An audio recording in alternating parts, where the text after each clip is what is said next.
All right, ladies and gentlemen, I hope you are ready because it is Wednesday and you know what that means. Time for some Wednesday wisdom and diving deeper into the lost wisdom of the Pharaohs and the Hermetica. Coming to us from Timothy Freke and Peter Gandy. This is a Tertiary Cornerstone edition. And this has been a fantastic series, ladies and gentlemen, full of mystical, spiritual, philosophical, spiritual philosophy, and esoteric, and even some would call occult wisdom that comes to us from Hermes Trismegistus, Greek for thrice greatest Hermes, and it's a combination, this god, the legendary sage god, a combination of the Egyptian Thoth and the Greek Hermes. And this is a fascinating introduction to the intersection of the Egyptian spiritual mystical philosophies and the Hellenic cultures.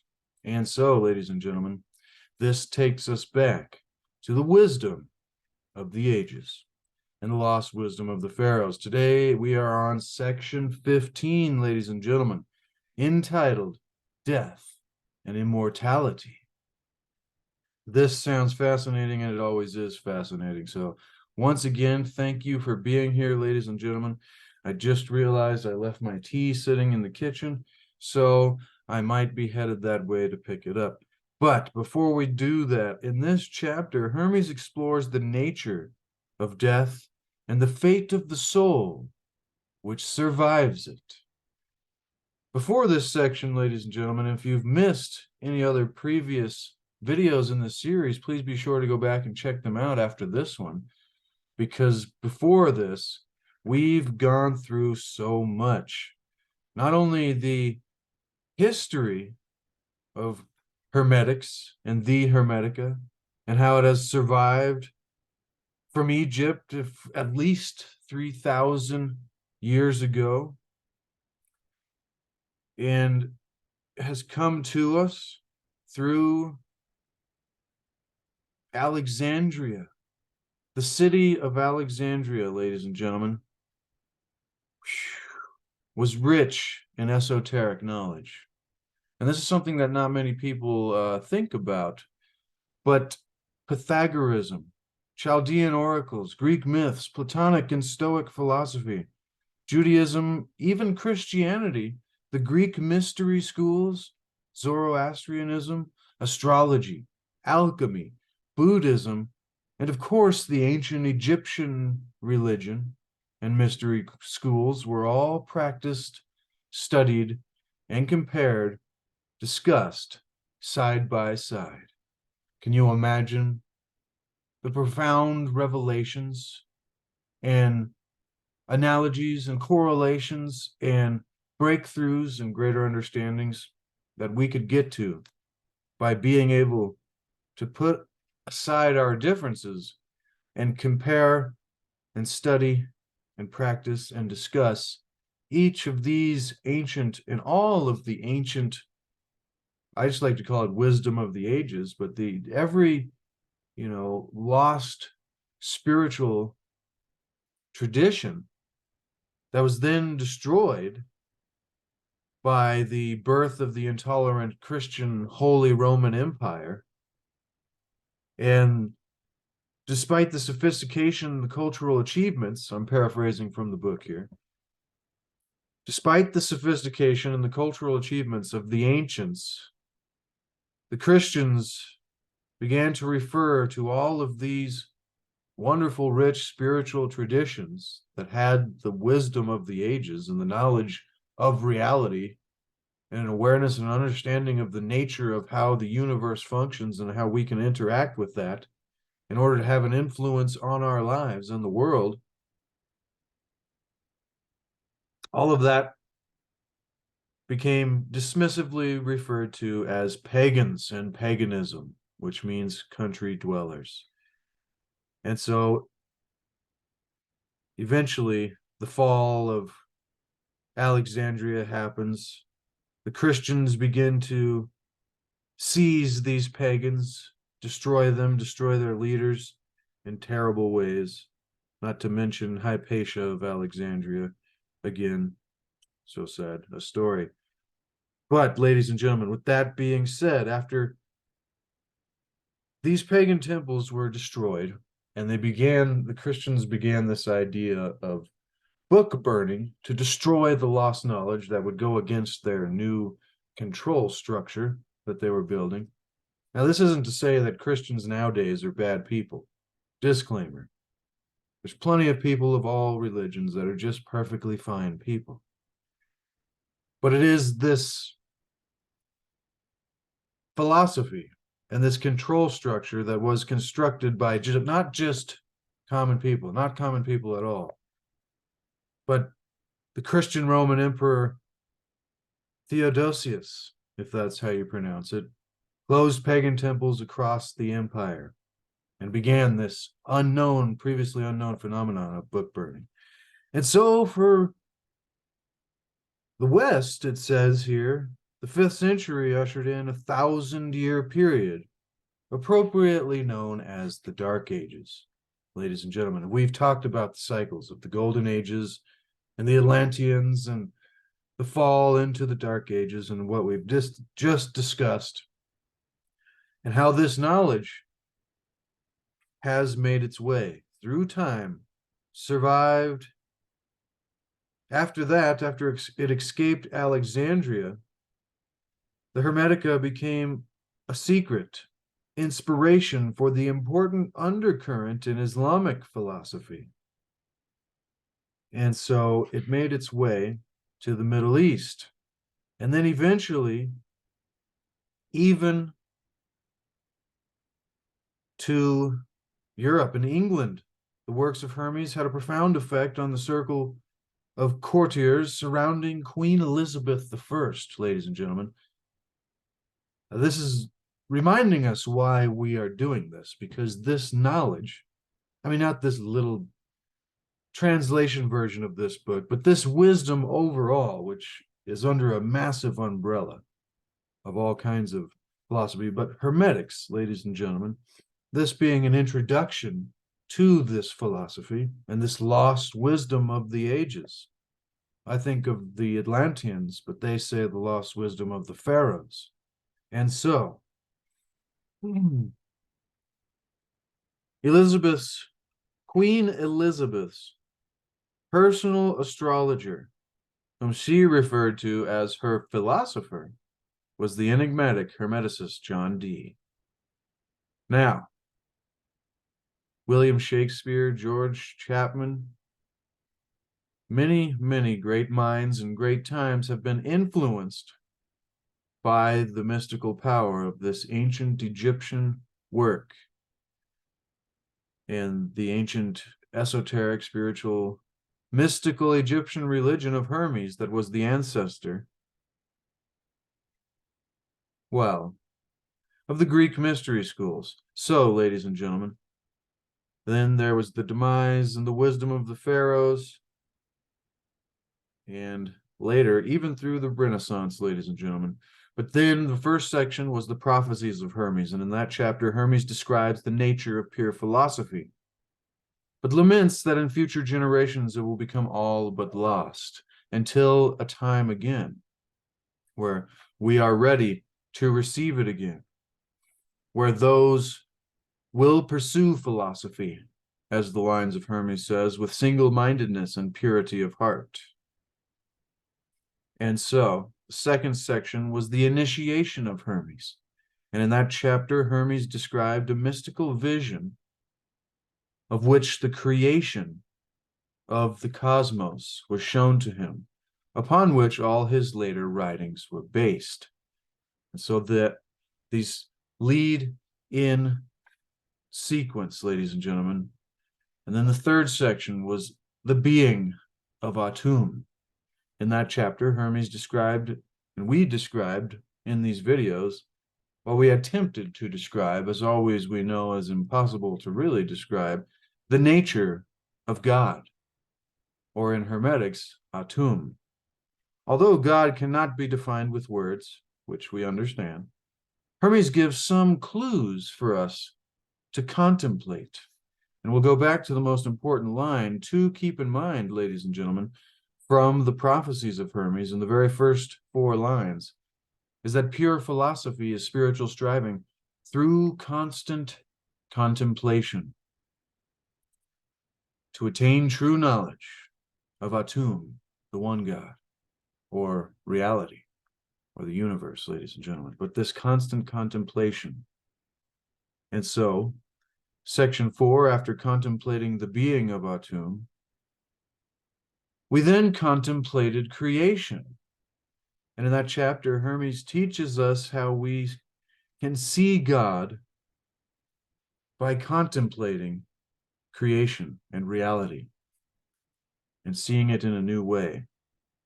And so that gives us the simple purpose of life that comes from the Hermetic philosophy, I believe, which is to see that everything is God and to know it as God, and then to see the beauty in that and that we are a part of it.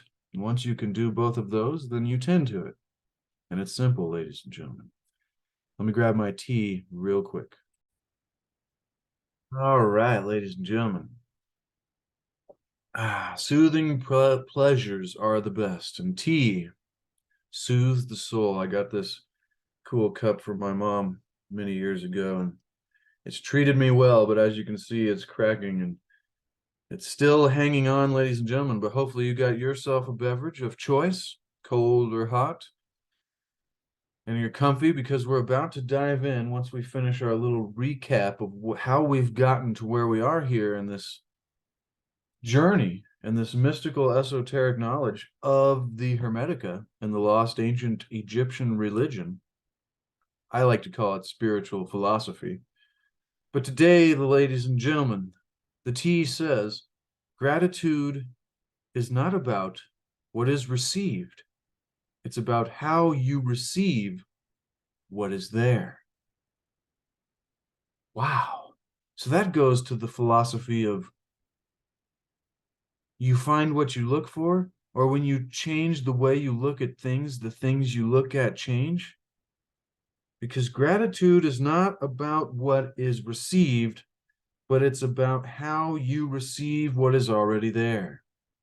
And so we need to be able to look at our lives and see things that we previously were taking for granted and start being grateful for the beauty of the trees, the beauty of the flowers, for the warmth of the sun, or the cool breeze when it is too warm, ladies and gentlemen. But good little lesson. I like that. All right. Diving back into it, ladies and gentlemen. Section 5 was called The Living Cosmos. And in that chapter, Hermes succinctly outlines the essence of his philosophical ideas and paints the picture of the cosmos as a living being, teeming with life. In that section, it discussed fundamental forces, that unity, because in the beginning there is unity, and unity separates into 2 fundamental forces which, like the negative and positive poles of a battery, generate everything. And he describes them as light and life, which become mind and soul, and we experience them as thoughts and feelings. And so the oneness of God was both light and life, and those 2 forces are the parents of the mind of the cosmos. And our minds are like a smaller image of the mind of the cosmos. Because the cosmos is made in the image of its creator, it too is an immortal living being, and it is therefore possible that any part of it, it is impossible that any part of it can be dead.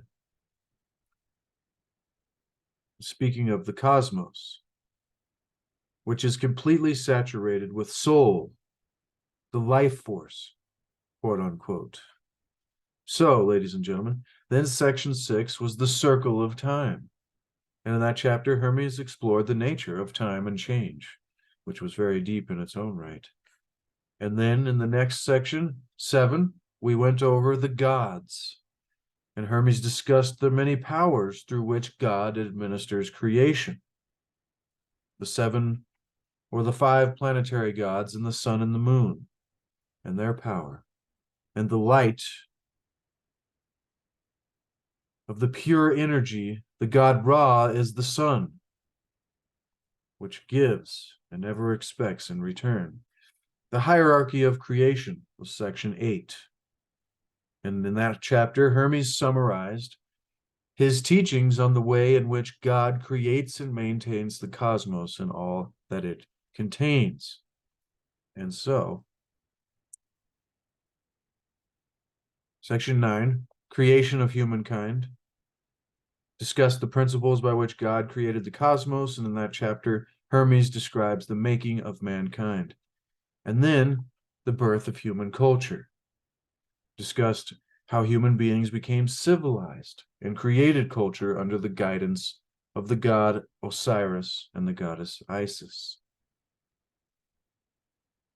Section 11, Man is a Marvel, which was a great section. In this chapter, Hermes discusses the nature of mankind and its special relationship with God, or Atum, or the universe, ladies and gentlemen.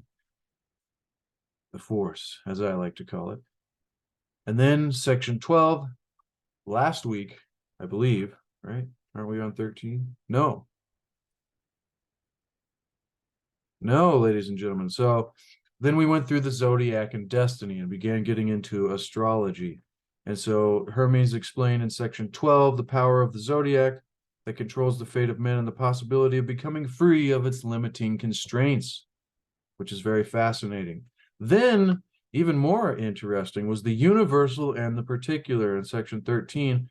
And Hermes clarified how the zodiac makes each individual member of the human species unique. And it clarified that everything has a universal form, like tables. All tables share the shape of a surface supported by legs. But then everything also has a particular form. So there can be different tables, but there's the universal form of a table. And this works for us as well, ladies and gentlemen. And that was deep. And that also goes into how the zodiac, in harmony with the constellations and the movements of nature, have a role in giving each of us our own molds and characteristics.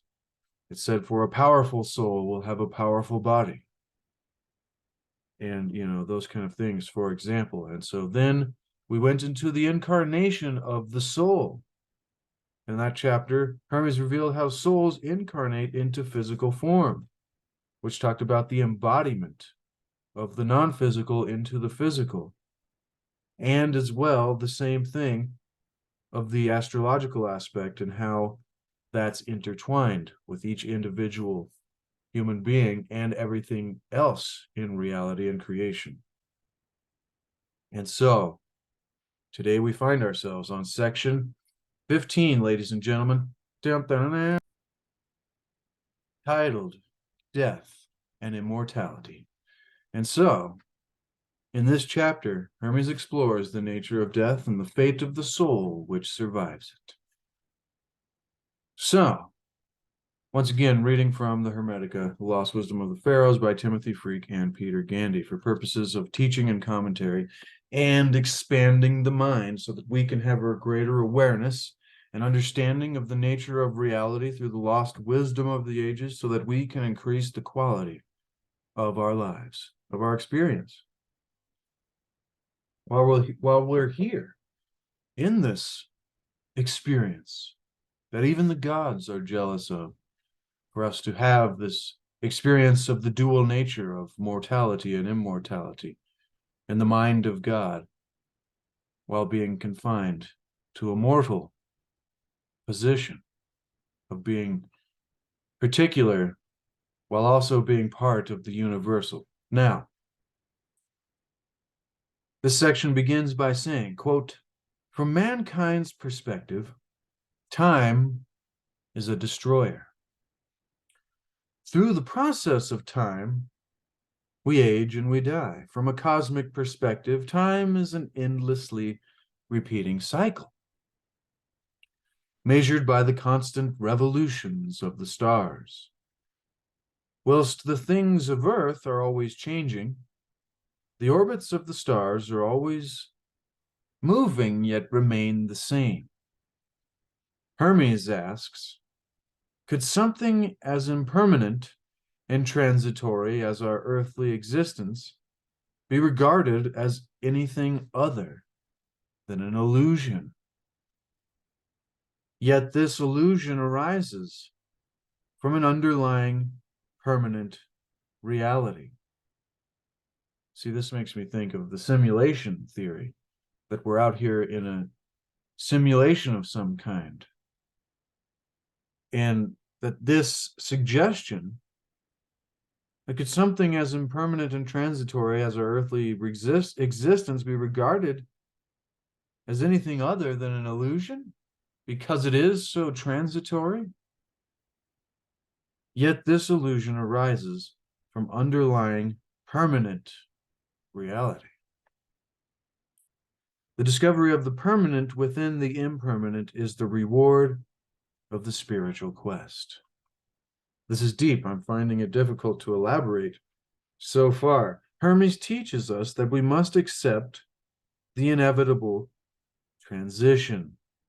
transitory nature of all physical things. Says that everything is in a process of being born and then dying.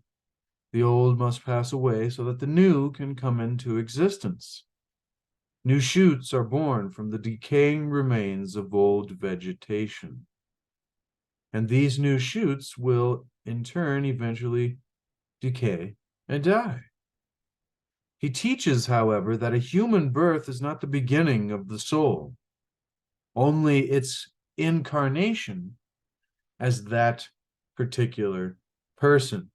So this is the first time, to me, that we're getting a real reference to reincarnation here. And so death is simply the end of this particular person and the soul's transformation into another state.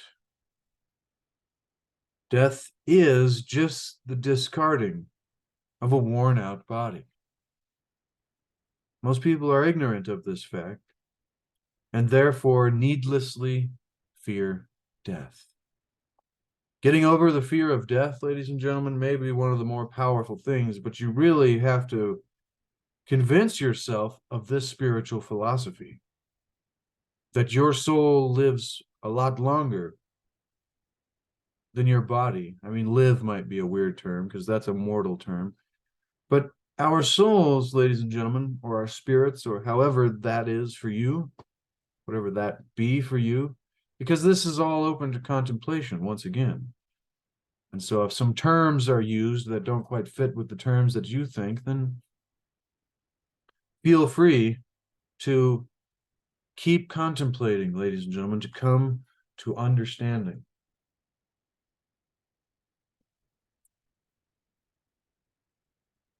But so that we are more than just our current physical form. We are a spiritual being having a temporary human experience, rather than a human being who every now and then has a temporary spiritual experience. And so when you can go beyond just being who you thought your persona was, the mask, you know, the old theater play, the persona, and it's like, it's really transformational spiritually and personally, in a personal development sort of way and many other ways, to come to know yourself even greater by looking beyond your temporary form to maybe attempt to know who you really are, because these are the greatest questions. Sir Marcus Aurelius makes me think of many of the questions he asked of himself. Who am I really? And it's fascinating, some of those thoughts. But ladies and gentlemen, back to what we were saying here. in this idea of reincarnation and being more than just our body. And being ignorant of this fact, and then having the fear of death and being controlled by that fear, and then being led into a fear and a guilt because, we're told, oh, you're sinful, so you have to be saved because you have to go on bended knee. Sorry. It's just like you can see how back in the beginning, what we were describing there, the Holy Roman Empire destroyed Alexandria and all the great times where, groups, the universal city, ladies and gentlemen, where we're talking every race and nation of men and women poured into to study and compare and practice all of these mystical ideas from around the world in the melting pot that there was never a bigger one than Alexandria. And so it's amazing that the Greeks and the Jews and the Egyptians, the Babylonians, the Phoenicians, and even the Buddhists, the Indians, and many, many more, ladies and gentlemen, associated together in relative peace. Now, we're not saying this was perfect society, but I'm betting it was a lot better than they like to tell us in the history books and those who wrote the history books, because remember, ladies and gentlemen, it is just his story. And what we know about his story is what we've been told. So we need to become researchers. We need to become our own guides, our own masters, our own spiritual masters, our own gurus. And we need to ask questions and question answers, more importantly, and become autodidactic, which means self-taught or become self-educated, ladies and gentlemen. And we need to begin to question everything that we have just been told to believe and not to question, especially the things we've been told not to question. Anyways, I got off track there. But it was purposeful that we were led to forget about this great spiritual wisdom that gives us great personal power and strength and a spiritual power and a confidence that we could go through life with and use to aid us. And in the past, calling on those gods which we honored and gave reverence to, which were the archetypes and the characteristics of certain traits in certain individuals that we aspired to be like, or the types of individuals that we aspired to become. But, ladies and gentlemen, back to this subject, after leaving the body at death, the individual soul is judged by the chief of the gods to see if it is pure and honorable. Pure souls are assigned to a heavenly realm. Ignorant souls fall once again into the material realms and are reincarnated. Finally uses the word reincarnation there. I think it is yet to say it in this book, but reincarnated, ladies and gentlemen. So that's an interesting point there.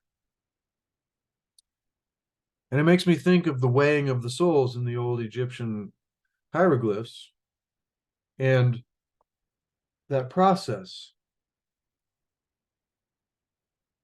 I have thoughts that are deep on that, and they pop in sometimes, but it's not coming to me right now, ladies and gentlemen. I know I spoke about it more in this series previously. And there's something about that that's its own topic. Its own topic, ladies and gentlemen. I think it has to do with in these material existences and these reincarnations in the many material realms, we are evolving our soul through an evolution of opportunities and challenges and learning. And through this evolution, we eventually reach a level of quote unquote mastery. which we can see in many of the great spiritual masters throughout the ages. And so then there is this idea of ascension, or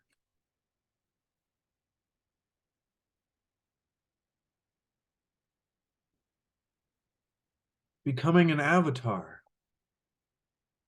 And then there's this idea that those who have ascended sometimes will come back to help us as avatars.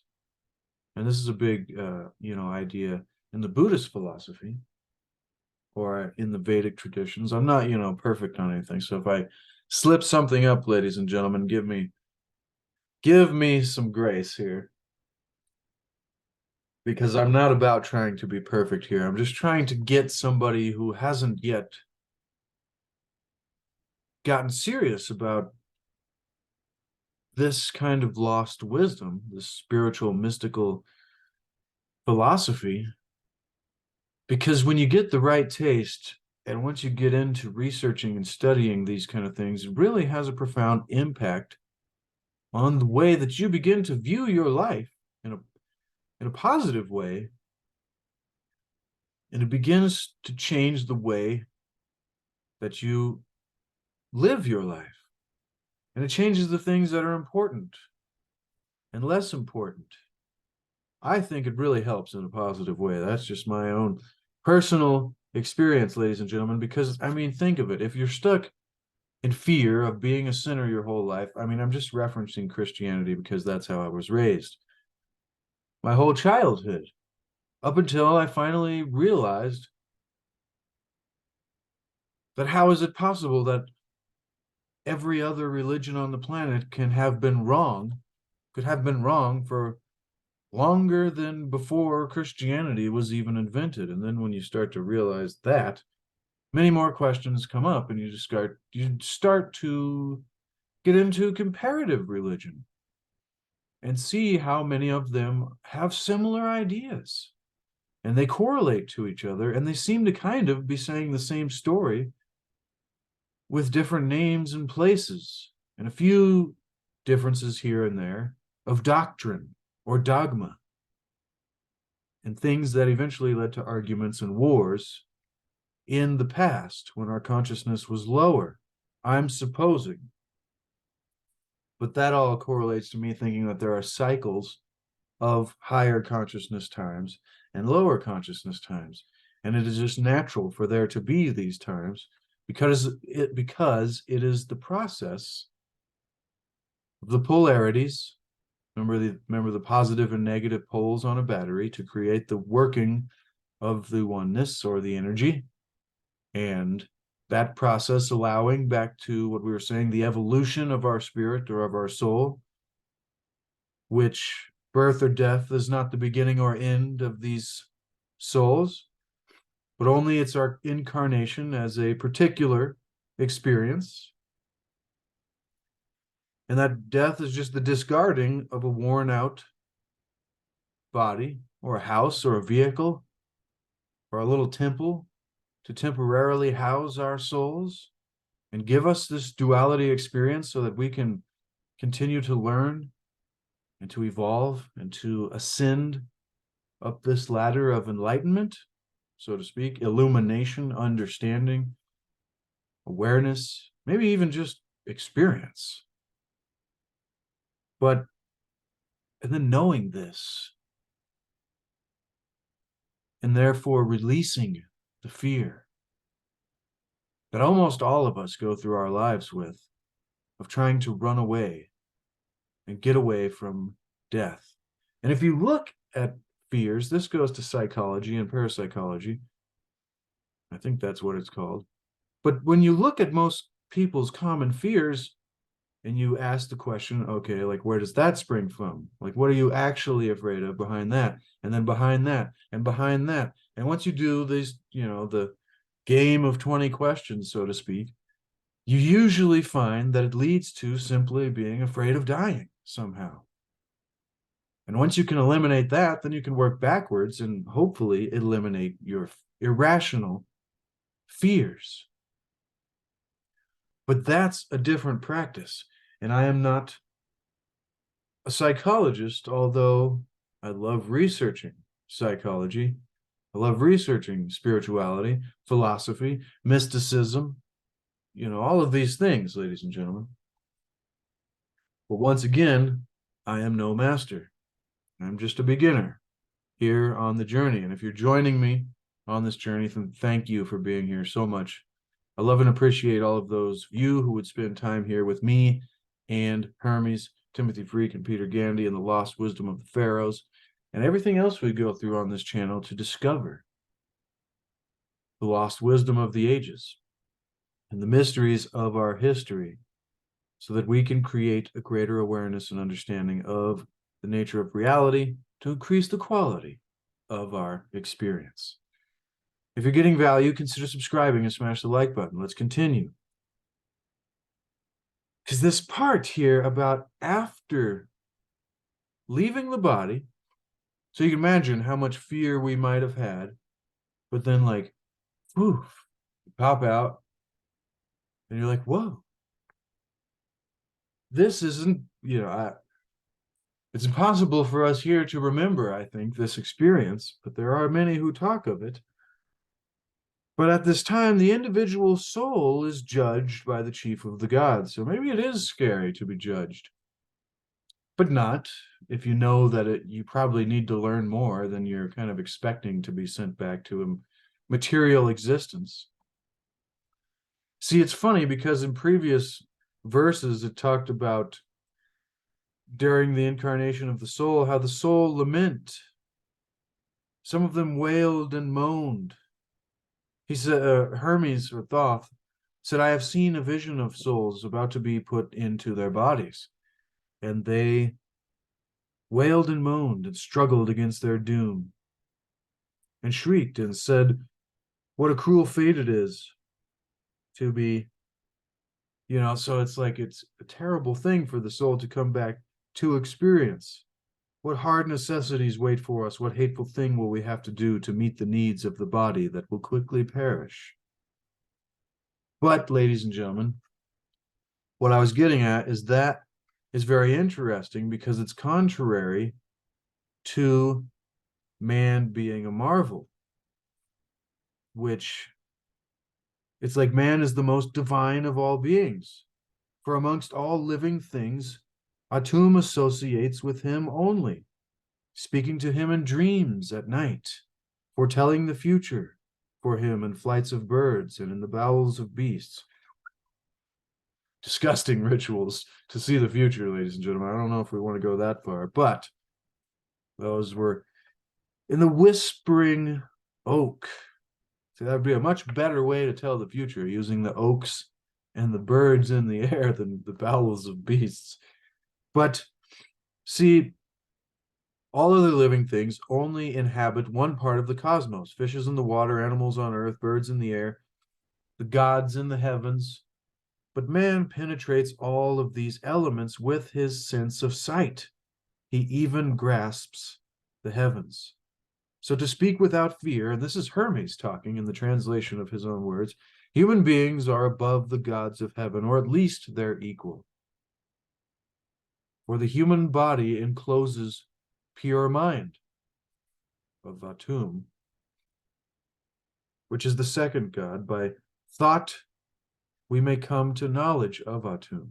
So anyways, there's this weird paradox that the soul laments and hates coming into this experience for its physical foul nature, so to speak, but then at the same time is pure beauty and is part of creation.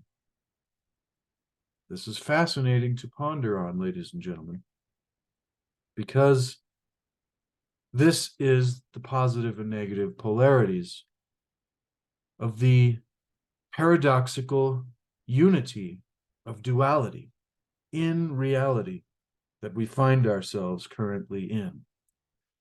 And this is fascinating and powerful and deep, and I really hope you're getting value, ladies and gentlemen. So with all that being said, we're getting close here to diving into the words, translated words of Hermes Trismegistus, thrice greatest, or Thoth himself. And so, the individual soul is judged by the chief of the gods to see if it is pure and honorable, ascended in my thoughts as I've described here. Pure souls are assigned to a heavenly realm, which, from what we're getting here, means that they don't have to come back to the mortal existence and continue this process of struggle. But I like to teach that all struggles we're going to rename opportunities. So any challenges you're dealing with, these are opportunities, ladies and gentlemen. Ignorant souls, see, that makes me think they have yet to attain the true knowledge. Ignorant souls fall once again into the material realms and are reincarnated. A soul which, during its earthly life, has come to know God, Atum, will have become all mind. All mind. When it leaves the body, it takes on a body of light and is freed from all limitations. Such an enlightened soul, see, so we were getting in the right direction. Such an enlightened soul has recognized that its essential nature is godlike, and on death it communes with God, rather than fearing the judgment. It has run the race of purity, quote unquote, and is now completely spiritual and divine. Such a soul has become a god. And despite our, talking down about Christianity and its role in destroying paganism and this ancient wisdom over the centuries, wasn't it even Jesus who said, "Is it not written in your law that I have said that you are gods?" And then he also said, after performing miracles, have I not said that even the least among you can do all the things that I have done, and even greater things? Because even his teaching, his philosophy that was, we are all gods and we are a part of the one thing, and we all have this power and this spark of divinity. It is just up to us to figure out our alignment process and get our blocks out of the way. But that's something, obviously, as you can see in the lives of all great spiritual masters, they had to go away for many years, sometimes 20, 30 years, to a temple or to a place where they could learn, ladies and gentlemen, from other great spiritual masters about the mysteries of reality and the mystery schools that were lost and destroyed during the times of the destruction of the great spiritual traditions, quote unquote paganism, of the ages past. And so we have become, once we can do this process and have become all mind and taken on a mind and a body of light and is freed from all limitations, we have run the race of purity, so to speak. Then, as a soul, we become a god. So, simply put, we're gods in training, ladies and gentlemen. And that's something I've known for many years now. I think I give credit to Jeffrey Doherty, for teaching me that. Gods in training, ladies and gentlemen. So with that being said, we come to the section in the words of Hermes, describing what we just got described to us from Timothy Freke and Peter Gandy, and myself, extrapolating, paraphrasing. Now we come to the words of Hermes Trismegistus, Thoth, on these ideas of death and immortality and reincarnation. It begins by saying, quote, "The end of becoming is the beginning of destruction. The end of destruction is the beginning of becoming. Everything on earth must be destroyed, for without destruction, nothing can be created. The new comes out of the old. Every birth of living flesh, like every growth of crop from seed, will be followed by destruction. But from decay comes renewal. Through the circling course of the celestial gods and the power of nature, who has her being in the being of Atum. For man, time is a destroyer, but for the cosmos, it is an ever-turning wheel. These earthly forms that come and go are illusions. How can something be real which never stays the same? But these transitory, illusory things arise from the underlying permanent reality. Birth is not the beginning of life, only of an individual awareness. Change into another state is not death, only the ending of this awareness. Most people are ignorant of the truth and therefore afraid of death, believing it to be the greatest of all evils. But death is only the dissolution of a worn-out body. Our term of service as guardians of the world is ended when we are freed from the bonds of this mortal frame and restored, cleansed, and purified to the primal condition of our higher nature. After quitting the body, mind, which is divine by nature, is freed from all containment, taking on a body of light. It ranges through all space, leaving the soul to be judged and punished according to its deserts. Souls do not all go to the same place, nor to different places at random. Rather, each is allocated to a different place that fits its nature. When a soul leaves the body, it undergoes a trial and investigation by the chief of the gods.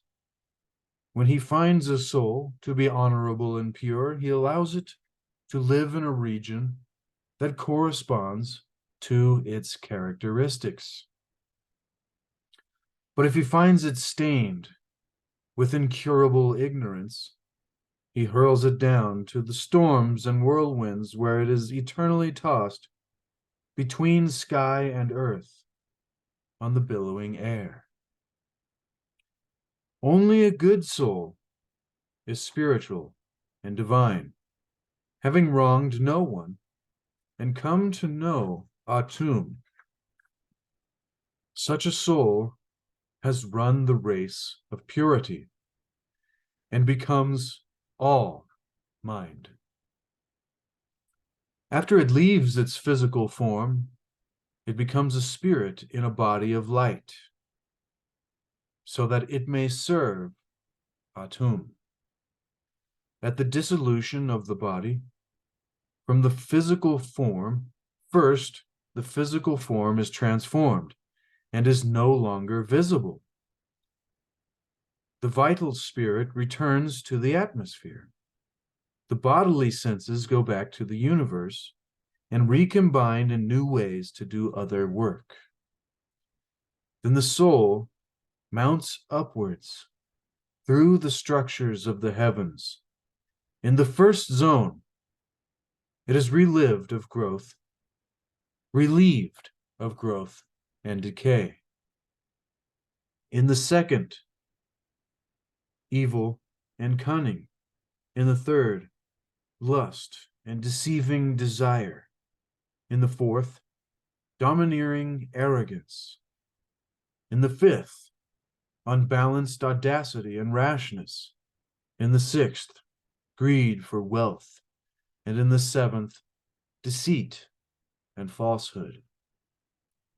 Having been stripped of all that was put upon it by the structures of the heavens, the soul now possesses its own proper power and may ascend to the eighth sphere, rejoicing with all those that welcome it and singing psalms to the Father. The gods that dwell above the eighth sphere sing praises with a voice that is theirs alone. Call each soul to surrender to the gods, and so each one becomes itself a god. By entering communion with Atum, this is primal goodness. This is the consummation of true knowledge. Having been initiated into immortality, a human soul, now transformed into a god, joins the gods who dance and sing in celebration of the glorious victory of the soul. And that finishes the words of Hermes and Thoth on the initiation into immortality and an understanding, an esoteric understanding of death and immortality and reincarnation. Ladies and gentlemen. Wow. Boom to wisdom, a boom to the wisdom of the ages. A round of applause. I need to get a little round of applause button that I can hit and the crowd goes wild. That was mind-blowing, ladies and gentlemen. That was mind-blowing. And it really played into a lot of references from previous sections that we've gone through. So if you've missed any previous sections, be sure to go back and check those out, because these all weave together into one overarching philosophy. And it's really, the more I'm learning outside of just doing these videos and my own research and my own time, is that there is a whole lot more going on. What do I mean by that? Well, here's a reference. When it talked about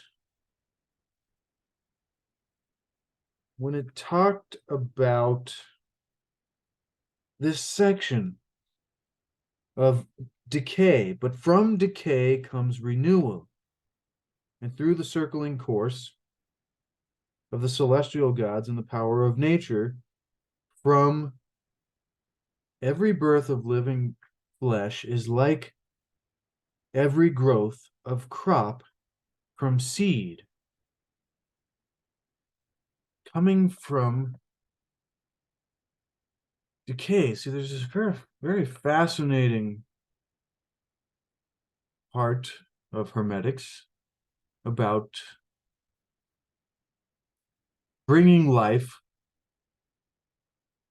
out of death, or the renewal, or the creation of life out of decay, and how this is referenced in nature so often, but that can go into very many different subjects. It's kind of a reference to Mind Unveiled, but that's really deep and I think too much for many people to get into. And so I'm not going to say too much about that, but I was reminded of that, and it relates to this much greater philosophy than we have ever been told about, that we have been told very little about. But I find it fascinating there also the section where it talks about the eight realms. or what did it call it? May ascend to the eighth sphere. So on at the dissolution of the body, first the physical form is transformed and is no longer visible. And the vital spirit, see, that is its own subject that plays a huge role into other things, knowing what the vital spirit is. And that goes back to the atmosphere. Yeah. So the atmosphere must contain a lot of vital spirit, whatever that is, ladies and gentlemen. And if you know what that is, then feel free to leave a comment in the comment section. But this, there's so much in here that you could study this for a lifetime. And then the bodily senses go back to the universe and recombine in new ways to do other work. What does that mean, ladies and gentlemen? What does that mean to do to you? And what other work do you think that our senses would do while not being here in this particular form? But so upon this process, then the soul mounts upwards through the structures of the heavens. The structures of the heavens, ladies and gentlemen. And in each of these zones, we are relieved of certain, they were all like negative characteristics of mortal life. And see, so maybe this is what in the last section, the incarnation of the soul, that our soul is lamenting about, saying like, what terrible things will I have to do in order to satisfy the mortal body? And so upon the opposite process of being unborn, so to speak, or spiritually reborn, see, at the heart of the Hermetic philosophy is the idea of a spiritual rebirth. At least that is what we were taught in the beginning of this book. And so we go through this process, going through the structures of heavens, removing the maybe physical mortal characteristics given to us in the physical realm by the gods. See, it says after each of these aspects and characteristics were relieved of us, we were relieved of them. So they weren't like stripped or taken away or removed, but rather relieved. And what does it feel like to be relieved of something, ladies and gentlemen? It's like a weight off your chest or your shoulders. It's like you can finally take a breath in and relax for a moment. I think we should all practice this feeling of being relieved more often and try to create a practice out of it, because when you do that, you begin to create habits, and then you begin to create accidental behaviors or behavior loops. This is a process of reprogramming your mind on purpose. But if we can practice feeling relieved and then eventually feel relieved all the time, wouldn't that be nice? I mean, there are times, just like the positive and negative poles of a battery, there are times for excitement and intensity, anticipation, and the opposite of that is relaxation, rest, and feeling relieved, ladies and gentlemen. But with that little ramble about the feeling of relief there, we were relieved of growth and decay. So any processes related to the passage of time and the, transformation of the physical form and its decay, we are relieved of all that. And then in the second, and we are mounting upwards through the structures of heaven.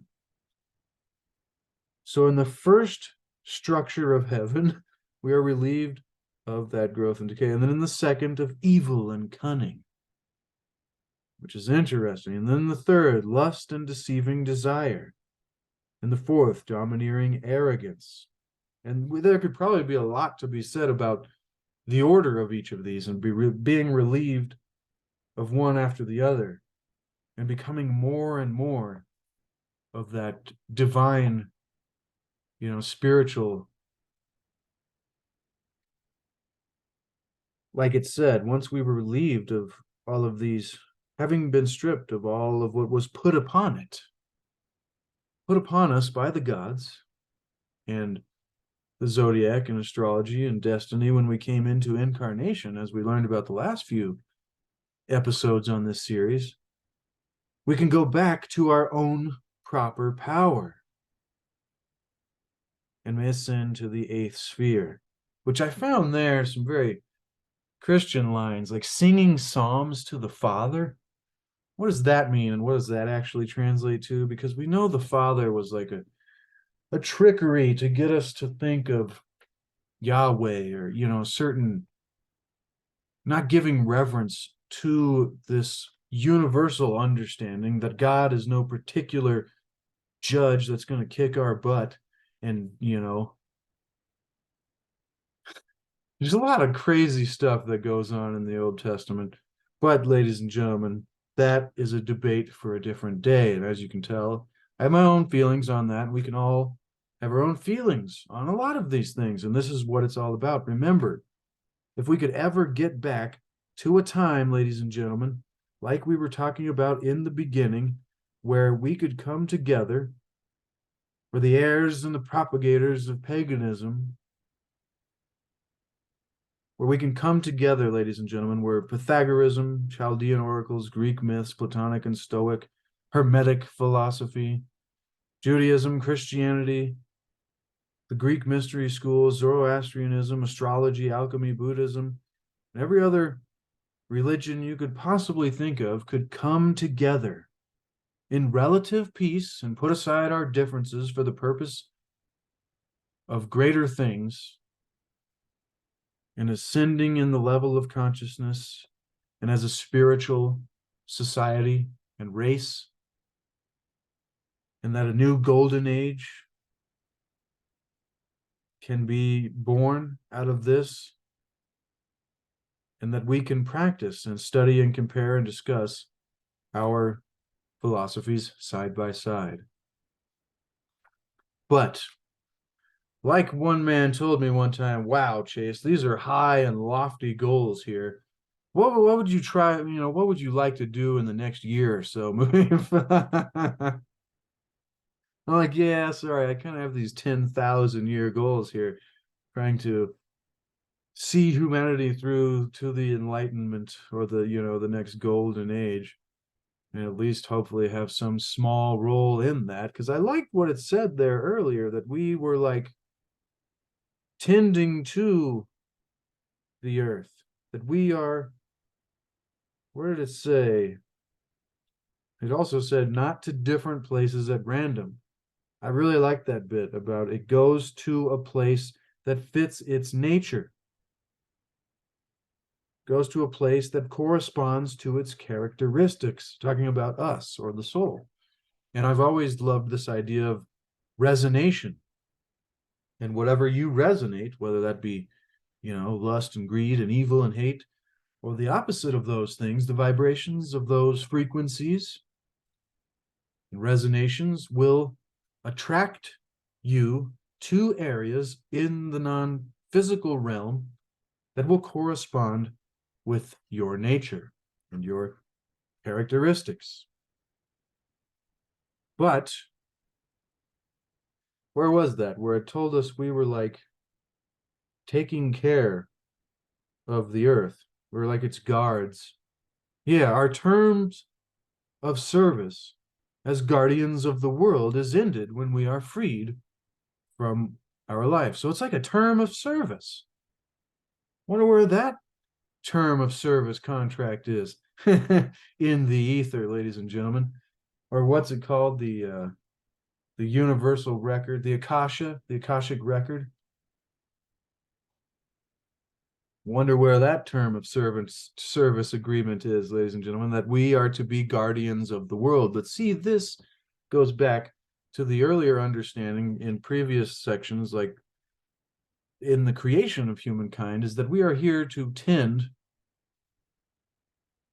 and to appreciate creation. After having created, where is it? The creation of humankind, contemplate creation, the living cosmos, circle of time, the gods, hierarchy of creation, the creation of humankind. God created humankind because he wanted there to be a creature capable of appreciating the great beauty of his cosmos. So we are here to do that simply. And if we can get to that level, I'd say we're probably in the top 90% of anybody living on the planet, because most of us are wrapped up in whatever it is our lives are doing. You know, I think it's the great Bill Hicks quote, the comedian. I could get this wrong. If I'm getting it wrong, then leave me a comment in the chat room below, because this is an important quote to me. It's, you know, it's powerful for me to understanding a new philosophy of looking at life in this term of spiritual, non-physical, you know, a spiritual being having a temporary human experience, and you do reincarnate many times. And it was I think the great comedian Bill Hicks that said, you know, life is like a ride in an amusement park, and we have thrills and chills. And, you know, I'm just paraphrasing, so I'm not exact on this, but there, you know, there's thrills and chills and smells and funny colors and bright lights and ups and downs, and we go around, and once we've been on the ride for a long time, we begin to think that it's real, and we forget that it's just a ride. And we think, oh, our furrows of worries and our bank account and my money and, you know, all of these things that are just part of the ride. And so we get so stressed out, I think I'm adding that part, about this ride. And there are those that come to us and they try to remind us, and they say, hey, listen, this is just a ride. And he goes, you know what we do with those people? Same thing the Holy Roman Christian Empire did at the beginning of this story, which was we killed those people. I don't know why that's funny, ladies and gentlemen, but I mean, it's kind of the truth, isn't it? Those that try to come to us and tell us that, hey, stop taking life so seriously, and it's just a ride, man. Try to enjoy it and see the funny colors and the lights and the ups and downs as the fun part of the ride. But no, we don't want to hear that, because we're so stuck into the serious nature of living life. So if you're one of the few percentage of people here now with me, or even if you're not with me and you are, you know, one of the few people out there that is living at this level, that we are a creature here to simply appreciate the great beauty of creation that we are a part of, and then tend to it and be guardians of the world and of creation and of the lost knowledge and the wisdom of the ages and the pharaohs. Boom, ladies and gentlemen. There's much more that I could go on talking about here in this section, but that was fantastic. And it's already 2 o'clock. Usually I have the premiere at 3 o'clock, so we'll go ahead and leave it there, ladies and gentlemen. That was incredible, and if you got value, consider subscribing and smash the like button. Before you do that, though, remember, seek to achieve and maintain happiness through enlightenment, through a greater awareness and a greater understanding of the nature of reality, and seek to discover the lost wisdom of the ages and the mysteries of our history. And also, ladies and gentlemen, there is no way to happiness, because happiness is the way. And now that may sound funny, but seriously, happiness is the activity that we must bring to life and practice that and get better at it. It is not the result. Because when we can do that and bring happiness to life, then all the things we've been telling ourselves, oh, I'll be happy when I get there, or have that much money, or have accomplished this, becomes relevant, because then we already are there. And then the entire journey is wonderful, hopefully. So once again, thank you so much, ladies and gentlemen. Next week on Wednesday Wisdom and the Lost Wisdom of the Pharaohs, continuing the Hermetica. We're getting pretty close, most of the way through, ladies and gentlemen. We are on section 16 and entitled Ignorance of the Soul. In this chapter, Hermes explains that human life is an opportunity for us to come to know God, but that to fulfill this divine purpose, we must cease to be enslaved by the body. Wow, ladies and gentlemen. Wow. That was deep. That was profound. And I look forward to seeing you next week here with me on Wednesday, usually around 3 p.m. And so with that being said, ladies and gentlemen, expand the description. Be sure to get this book for yourself, to put it on your shelf so that you can have it for reference in the future. If maybe someday you find you might be more interested in this than you are now, because I've had these sitting on my shelf for a few years, and every now and then there's just a month or two, and I think that's an astrological thing, but there's just like a period of time where I'm really fascinated into these subjects, and I'm glad I have whatever subject it is that I'm interested in, whether it be mythology or Nordic gods and the heroes, ladies and gentlemen, or the art of war from Sun Tzu and the Bhagavad Gita, if I could say that right, ladies and gentlemen. The Bhagavad Gita. There we go. That one I was going to go into, but man, it's dense. It is dense, ladies and gentlemen, and it's a bunch of like little lines, as you can see, like that, kind of like poetry. So we'll get into that someday, don't worry. And now we messed up the Zoom, but that's just fine. Lost Cities and Forgotten Tribes. Here's a couple books that would be cool for reference. It's called The Great Initiates, and there's volume 1 and volume 2. I don't know why I'm doing this. Thank you for those of you who are still here with me, just giving you references. But here's volume 2, a sketch of the secret history of religions. And I've yet to read these, but I'm guessing they're great. So if they aren't, sorry. But I mean, come on, a giant book about the great initiates. And so this talks about Greece in the 6th century, the science of Apollo, theory of divination. Wow. The order and the doctrine, Pythagoras, Plato, Jesus. So much interesting stuff that there is to discover. So seek to discover, ladies and gentlemen, and continue as I sink out the below the bottom of the screen there. All right. Love you, ladies and gentlemen. Be sure to expand the description and get the book for yourself to put it on your shelf, as well as a link to C60 Purple Power, the most powerful antioxidant, and my Etsy page. But remember, ladies and gentlemen, be the change that you want to see. Be the example that you want to set. And until next week, thank you so much for spending time with me here. I love and appreciate all of you. No, no, no, no, no.